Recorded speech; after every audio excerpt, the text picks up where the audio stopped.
Hi, this is Jim from Safety Wars. Before we start the program, I want to make sure everyone understands that we often talk about OSHA and EPA citations, along with some other regulatory actions from other agencies, legal cases, and criminal activity. Everyone is innocent until proven guilty in a court of law. Proposed fines are exactly that, and they are often litigated, reduced, or vacated. We use available public records, news accounts, and press releases. We cannot warranty or guarantee the details of any of the stories we share, since we are not directly involved with these stories, at least not most of the time. Enjoy the show. This show is brought to you by Safety FM. And from the border of liberty and prosperity and the highway to the north, this is Safety Wars for Friday, October 27, 2023. How's everybody doing out there? What did I spend my day doing? I spent my day doing safety at a safety conference. Listening, learning, getting my convenience small friends, eating some fans. That's what I did. So today we're going to go over introduction to safety leadership. That's what I did today at the event. A lot of people, they put you on last, and it's one of the last nice weekends of the year, and everybody's heading on out Friday afternoon. Crowd wasn't as large as I thought, but guess what? No, we didn't. I said, you know what? Well, I'm going to record this. We're going to go and do this all over again and post it for everybody who was not at my presentation. If I could, I would force it down their throat. I'm going to joke. Hope you're enjoying your weekend there, and let's go right into it. Who does this safety training apply to? What does leadership apply to? This presentation. Basically, supervisors, health and safety professionals, up-and-coming professionals, and anybody else. Without leadership, it's a real bad thing if you're a safety professional, because you cannot lead people to work safe. You cannot influence people. People get hurt. People get killed. Really poor leadership, and I've been on a lot of projects of very, very poor leadership, I would say. They cause so much animosity towards that safety professional. And what do you think happens? At safety, years later, people hate safety professionals. It happens all the time. Now, I have here the outreach training program for Maritime. And right here it says under managing safety and health. And when you go to the outreach training, they refer you over to this book, Safety and Health Programs in Construction. And this pretty much applies to all of the outreach training programs that are 30-hour courses. And what do you find out? Upper right-hand corner there in the pink, you have management leadership. So you have management leadership. Again, that's what now again, what's leadership? Well, let's start out first. What is safety? I asked this, and I used the HOP definition, the Human Organizational Performance definition. Presence of safeguards, presence of controls, more capacity in a system, more resiliency in a system, right? And you add more of this stuff, and presumably you're going to have a safer job site. And we're not trained in leadership as safety professionals. A lot of times you get derided, and some of it is justified. I'll be honest with you. Safety is the management of people, not machines. People change, people influence other people, conditions change. What about the COVID-19? It was dumped on us to do the COVID-19 compliance, all the stuff that we hated to do. And we became safety cops for the first time in a long time. And 20 years, I ended up being a safety cop. Hey, make sure that you wear that mask. Make sure that you go out and wear this. Make sure you go out there and do this. Make sure you do that. Blah, blah, blah, blah, blah. And what happened? We were often tasked with firing people, or at least having a part in firing people and throwing people off the job to discipline people. And guess what? It comes down to this. Well, I didn't throw you off the job. The safety professional did. Or they say, why did you throw them off the job? You don't have the ability to hire, to fire, or to discipline people. That's why if you're a consultant, you better have that in your paperwork somewhere. Do I have the ability to hire, fire, or discipline someone? If you do not have that ability to hire, fire, or discipline someone, you're going to run yourself into problems. I've seen consultants get sued for wrongful firing. I've seen companies get sued for wrongful firing because the person who fired them was the safety professional. It was improper, especially if it's a union job, right? You need to go out there with leadership. If you have leadership, you got to go out there and impact the C-suite, the CEO, CFO, chief human resources person. The big thing is procurement. What about those procurement people that we talk about here? Do they know what is involved in doing safety, what equipment to buy, why they're buying equipment? The old yellow suit story I tell. Well, Jim, I bought a yellow suit. It's the same as the other yellow suit. No, it's not. Different manufacturer, different chemical resistance, different suit altogether. You have, well, welded versus bonded seams versus sewn seams. All this stuff. Procurement doesn't understand that. Guess what? You're going to have a problem. You have to be able to impact those procurement people. How about management on all levels? Right? Got to be able to impact managers. Here we have this gentleman here. He was from, and I'm not going to mention names. I'm not going to belabor the dead here. He was the commander, the CEO of the expedition to the Titanic that got lost over a couple months back. This was his statement.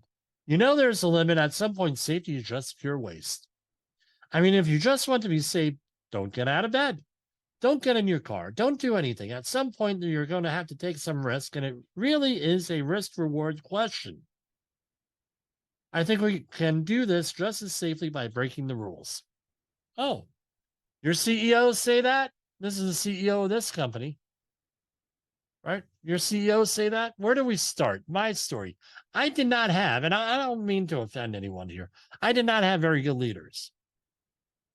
My parents love me, my family love me, all that stuff, but we did not have good leaders growing up. Right? Gen X. I'm a Gen Xer person. All Gen X people, we were dealing with the World War II generation or just after the World War II, maybe some baby boomers, born roughly 1952, roughly, with my cohort, born in my year, 1970. Youngest parents are probably, well, younger parents than that, but, 18 years old, 1952. Different time back then. What were we taught? Right? We were taught you're going to do as I tell you to, period. That seems what most of the blue collar parents were teaching. Go into high school, we still had a lot of these World War II folks that grew up during World War II, before World War II, 1920s, 1930s, just afterwards. That was what there, and this is generational. You will respect my authority. You will go out there and you will do as you're told. It's leadership. Hey, they're your teacher. Why aren't you listening to the teacher? Sort of thing. And how, right? And that's what it was. And the upper classes in our society are not taught that way. You want to read a book on that, you could read, and he's controversial. Bill O'Reilly's The O'Reilly Factor. Probably he goes into this because he started out in the middle class, Long Island, Levittown, I believe it was. And what happened? He went to a state university. Eventually, he went to Harvard, and he realized people at Harvard think differently. They were raised differently. Right? But that's what we were raised. That's blue-collar people. And what we notice once we have children, that some folks are natural-born leaders. Most are not. You see, put a group of 3-year-olds, 4-year-olds together, you're going to find a leader there. How do you identify leaders? A lot of ways to identify leaders of a group, right? But basically, it's a learned trait. This is what I ended up with my attitude. Cartman, right? Respect my authority. So now the thing is, well, what's leadership? And you hear this all your life. Jim, you need to show more leadership. You need to be a leader. You need to read books on leadership. You need leader, leader, leader, leader. But they never really define what the hell a leader is. Leader, and this is what I use. Leadership is influence. I get this from Mitchell Toll. Mitchell Toll is an American watercolor artist. He used to give a lot of presentations on leadership in the mid 2000s, but it's always stuck with me. Influence, one word. Leadership is influence. And leadership is transitional. You have to go from people doing what I say to people wanting to follow you. Now, the question is this, when these two slides, leadership is influence, and you need to do this leadership by assignment to earn leadership. What does that mean? Leadership is influence. Let's say you have a sick child. Who has the most influence in the household when you have a sick child? That sick child, or I'll be the sick child's illness or situation. For some people, it's their pets. Those are the ones that have the most sway. For some, all different things. People want to follow. You need to move from this. And this is what we're going to talk about here. Going from leadership by assignment into people wanting to follow you. Earn leadership. This is what I found out. Leadership is not education, success, certifications, book knowledge. It's not doctors, Google, Facebook, Instagram, or anything like that. All right, and who can be a leader? The most educated, the most experienced, the one who knows English. Even though I found out today that 30% of construction workers in the United States do not speak English. How do you like that? It's a little factoid. But it could also be the least educated, the least experienced, the one who doesn't know English, the one without the car keys, right? And incentives show who the leaders are. Leaders often are the ones who manage pay, manage the schedule, manage the annual review. Who manages your annual review? The people who manage people, not the safety professional, often. People, people forget this, right? And I got this on the Safety Nights website with David Jansky, right? People say, I didn't know that I was so hated until the COVID-19 situation came about. They would go along with safety. They'll treat you amicably, they'll treat you this way, that way. But guess what? You are not the one who has the most impact on them. You're not the one who manages their pay, their schedule, their annual review. It was mind-blowing for a lot of companies to start to have the annual reviews, to include safety. Still controversial. I have a client, extremely, we have to worry about safety in our annual review? Really? Aye. So those are the people who are going to influence them. And we also find out that facts don't always matter, because a lot of people have facts. And your facts could be incorrect. Having correct facts versus incorrect facts. Having opinions. Other people have other opinions. Again, facts are viewed through the lens of opinion and context and everything else. You may not have credibility. You can have all the facts in the world, all the success in the world, not have any credibility with that person. So guess what? That's going to impede your leadership. This is what I use is the Army Leadership Guide. This is the current one. I use the older one from 1948, 47. To build what I do, right? And what's leadership? Leadership is like safety. Safety is the presence of controls, not the absence of accidents, illnesses, and incidents, right? That's that zero accident sign. That's not what safety. And I asked the crowd today, I said, look, because you had an accident, does that automatically make your company a dangerous company? That's how it's being managed. That's how it's being viewed by a lot of managers. And I mean managers not at your little tiny firms. We're talking multi-billion-dollar firms. You had an accident, therefore you're an unsafe company and you're an evil person. Getting back to what we're going to talk about in a minute. A leader may have a whole bunch of attributes, but you don't need to have all of them to be a leader. For instance, more of them, and we're going to talk about them, are going to translate into better leadership no matter what. And that's the leadership pyramid that we have. By the way, this is copywriting. Now, leadership pyramid that I developed here, and this was based on the Army stuff. I was not in the military. This is what we were looking to build. You don't need all these bricks to have leadership. This is what you have. So optimism. It's probably the most important asset in leadership is optimism. And we're going to say this. What do you view your employees as? Very controversial. Yeah, optimism, focused on solutions, not afraid of failure. Communicators, future-oriented. Success mindset. They use the language motivation, right? Behaviors are infectious. Optimism is infectious. I've read that cynicism and pessimism spread a lot quicker than optimism. You got to work to be an optimist. Don't have to work to be a pessimist. Optimists value collaboration. So here's a question for you. What do you think of your employees? Are your employees part of the problem or part of the solution? Are they all bad apples? Are they incompetent? Are they blamed for all safety issues? What about management with their incentive program? And incentives could be verbal or nonverbal. It could be an attaboy. It could be, here's an incentive thing. I'm proud. You got a little tchotchke. We got a lot of little tchotchkes today. They're really nice. And this is what what do you think about them? Do you think negatively about your employees? Do you think you're going to be able to lead them? They're the problem, right? What do you think? Achieve professional confidence.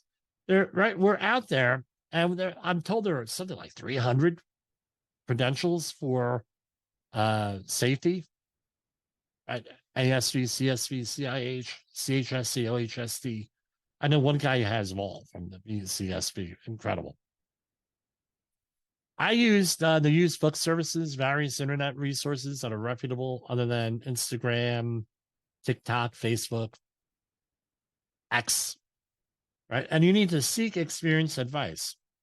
So you need to learn the job that people are doing, right? Of the people you're supposed to be leading. You're supposed to add more information, more context to what's going on out there. There's a guy out there, Brent Sutton. He came up with the idea of learning teams. And you can have event learning teams, meaning you have an event and there's a learning team. I see calling things investigations. We're going to have a learning team. We're going to find out what the context is, everything else. Why? Because you start to go out there with an investigation. You put people on the defensive. And it puts you on the offensive. We're going to go out there. We're going to find out what the hell is going on. How did this happen? Not going to get anywhere that way, folks. You're going to come out with bad things. And then you can have an everyday learning team, which is your regular audits, everyday activities. A management of change or a periodic learning team. That's where, hey, new technology, new changes in laws, periodically, hey, we want to revisit this, that sort of thing. And these are his 3 books. The Practice of Learning Teams, 4 Ds for Hop and Learning Teams. I read that this week. And a Learning Teams Journal. And let's remember, more information does not make you more stupid. Right? More information is good. You may not like the information, but you need to be able to handle the information. Know your limitations. Right. And I have a video for this, but it's off of YouTube, and I don't want to violate any copyright things here. But it's Dirty Harry, Magnum Force. A man has got to know his limitations. Know what your limitations are. Know what you don't know. Know what you know what you don't know. Real simple. Know what your physical limitations are, your mental limitations, your time limitations, all different types of limitations out there. Right? Next thing, seek out and volunteer for responsibility. You want to go out there and you want to show, uh, you know, that you're one to be accountable, take ownership of things. Because if you seek out responsibility, you accomplish things that adds to your success. And now you have to market that success into a good safety program, into your leadership program. I'm a leader because I got this stuff done. I'm successful. Very good sell for the C-suite. Maybe a harder sell to the workforce. Right? That's what you want to do. Accountability. Don't take the blame. And let's say that. I'm not talking about taking the blame. Not your, right? You have incentives. Very rarely is the worker to blame for things. And you may have heard in the behavior-based safety world that 80% of accidents are from unsafe acts, and we're 90% of that. And then all of a sudden you're blaming the employer. The employee. Versus what was the incentive that that person had to do what he or she did? And that usually comes from management. Look to improve. Always look to improve yourself. The next one, lead by example. This is a common meme here, right? You want to be the boss or you want to be the leader? The boss sits back and lets everybody else do the work. The leader goes out there and does things. What's the example? Leading through example. PPE. Do you wear it when you're supposed to? I know of a company that lost a major contract because none of the management will wear PPE. None of the management would obey exclusion zones on a hazmat job. You see the guys out there working, doing their thing, and they're out there with in sneakers. Attend meetings. Right? Hey, you need to go for that safety training over there. Well, you're the leader. Did you go out there and do that safety training? Oh. Right? How about going and attending the job hazard analysis meeting in the morning? Did you ever do that? Probably an important thing. Help with the work. Help. Don't do the work. Help with the work. Work with people. Shared sweat. Shared struggle goes a long way. Care for those people. Care for your people. They're not piece of meat. They're human beings. Have a positive attitude. How's anybody else going to have a positive attitude if you don't have a positive attitude? Let me ask you that much. Don't be afraid to get your hands dirty. Communication is the key. A lot of things out there. We can help you out there on Safety Wars. Newsletters, internal podcasts, weekly meetings, online platforms. Let them know what safety is doing. It creates value in everything that you're doing. Understand and take care of your team. Richard Branson, take care of your employees, they'll take care of your business.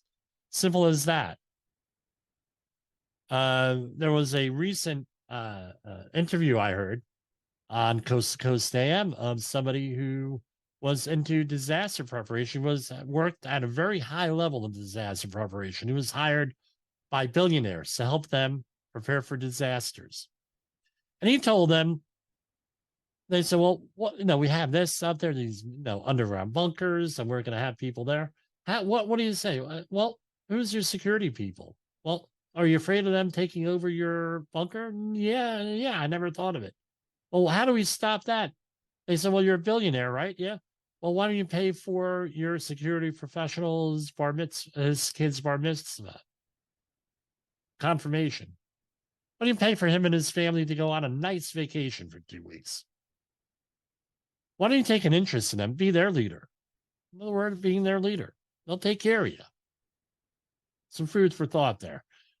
Remind your people where they fit in and how important their contributions are. Make them feel good. Find a balance, though. You can't get too personal. And measure what matters. Got to measure what matters, guys.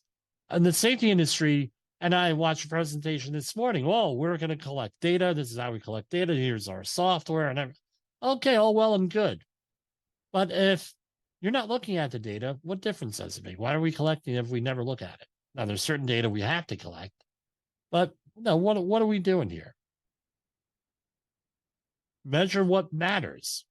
If a piece of data doesn't matter, don't measure it. If you're not going to do anything with it, don't measure it.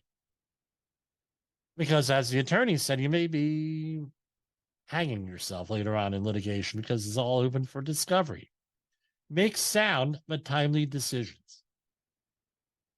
Right? Delaying a decision may show hesitancy, loss of confidence, confusion, and failure.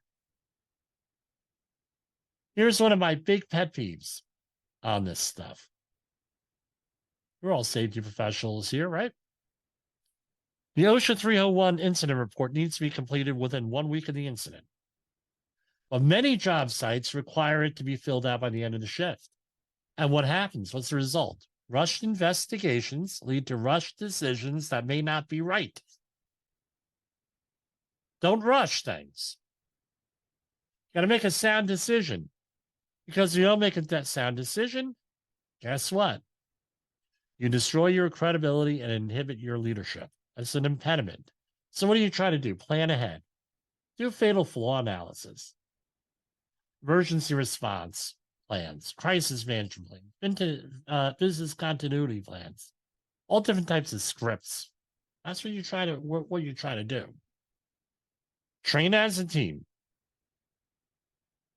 Get everyone on board, even the CEOs and upper level management. Get them on board. Get the procurement people on board.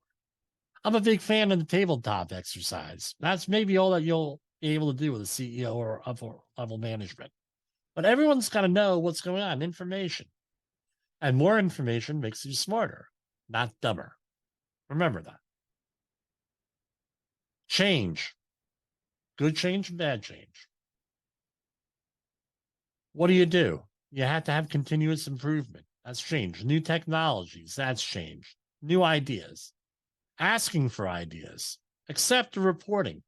Get information. Accept people are going to report things to you, good and bad. May not like it, but at least you know what the organization is doing that you're managing. Accept bad news. How do you accept bad news? Because it matters. How do you accept bad news? Praise in public, criticize in private. I think that's self-explanatory on that. Look for new leaders. You owe it to your organization. Look for the same attributes that we've been discussing. You need to expand that business, expand your capacity, expand your leadership, expand in safety. Because more leadership means more capacity equals more safety. When you talk about guards, because that's in that thing, right? And develop leaders. Don't always look towards human resources. Leadership is continuous improvement. There's no sink or swim. Guide, right? Feedback, positive way. Be reasonable in your expectations and look for talent in unusual places. That's the pyramid there. Leadership pyramid. What's my conclusion? And again, let me say this. Let me go back a second with this leadership pyramid. You don't need all these things. If you're missing one, that's fine. Missing a couple, that's fine. But the idea is that you're able to build this. And the top achievers out there have all this stuff going for them and more. Conclusion. You may not be able to influence everyone. Some people are not going to accept your leadership. And you know what you do? That's okay. Accept it. Maybe what you need to do is find out who's their leader and influence that person. So you have a company with 100 people. Not everyone's going to be a leader. Maybe 7 or 8 people are going to be leaders. Can you now? That's a much smaller elephant to swallow. 7 or 8 people versus 100. Small. You're able to do that. Concentrate on those people, influencing them. Leadership is learned, and most people must learn it. Right? Don't take things personally. Don't do it personally. Right? My hope, the presentation that we had in this discussion will spill over into your personal life because we need leaders now. Providing leadership saves lives. Right? That's why we're safety professionals. Save lives, save injury, right? Prevent injuries. And one person cannot change the world, but one person can communicate the message that can change the world. You can't change the world? That's fine. I think I can. That's me. I'm a, messianic complex there. But one person, you could communicate that message, whatever that is. And that's us. We're Safety Wars, owned by JCB Technical Services. We offer training classes. We have on-site support and everything else in the safety field, litigation support. That's our contact information, jim@safetywords.com. Give us a call at 845-269-5772 or www.safetywords.com. And thank you for watching and listening. And we will go and stop the recording right now. And good night, everybody. The views and opinions expressed on this podcast are those of the host and its guest and do not necessarily reflect the official policy or position of the company. Examples of analysis discussed within this podcast are only examples. They should not be utilized in the real world as the only solution available, as they are based only on very limited and dated open source information. Assumptions made within this analysis are not reflective of the position of the company. No part of this podcast may be reproduced, stored in a retrieval system, or transmitted in any form or by any means, mechanical, electronic, recording, or otherwise, without prior written permission of the creator of the podcast, Jay Allen.